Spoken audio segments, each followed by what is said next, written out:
ये सीरिया है, दारुल हुकूमत दमिश्क, और ये है इदलीब सूबा,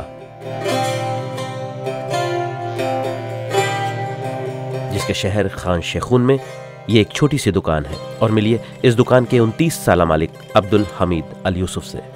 हाय। हर रोज अब्दुल हमीद अपनी दुकान के जरिए अपने खानदान की जिंदगी चलाते हैं, जिसमें 2 छोटे जुड़वा बच्चे भी हैं, आया और अहमद।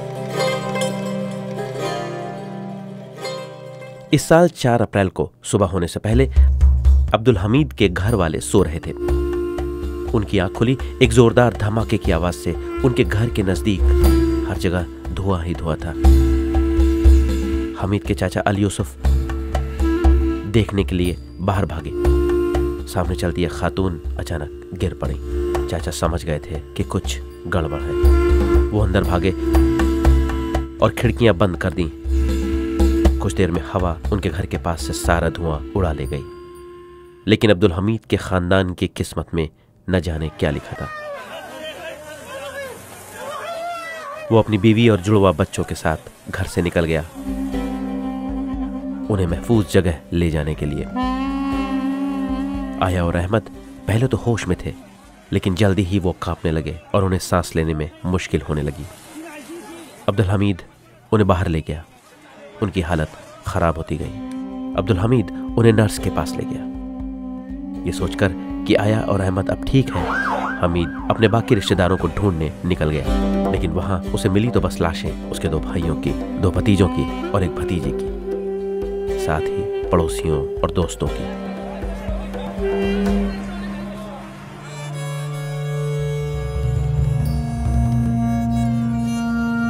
जो लोग अभी तक जिंदा थे वो बुरी तरह कांप रहे थे और उनके मुंह से पीला झाग बाहर आ रहा था। उनके जिस्म नीले पड़ रहे थे।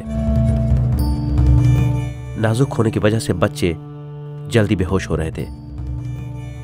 कुछ देर में अब्दुल हमीद को वो खबर भी दे दी गई जिसे वो कभी सुनना नहीं चाहता था। खानदान वालों ने बताया कि गैस से उनकी बीवी और बच्चों का दम घुट गया था। वो मर चुके थे। बच्चे ऐसे लग रहे थे जैसे अभी सो रहे हों।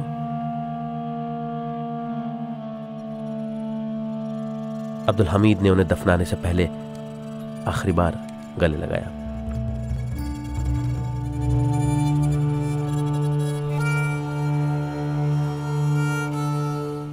गमगीन बाप ने कब्र के पास अपनी बेटी से कहा, मैं हमेशा कहता था मेरी खूबसूरत सुनहरे बालों वाली बच्ची, मैं तुम्हें कभी नहीं छोड़ूंगा।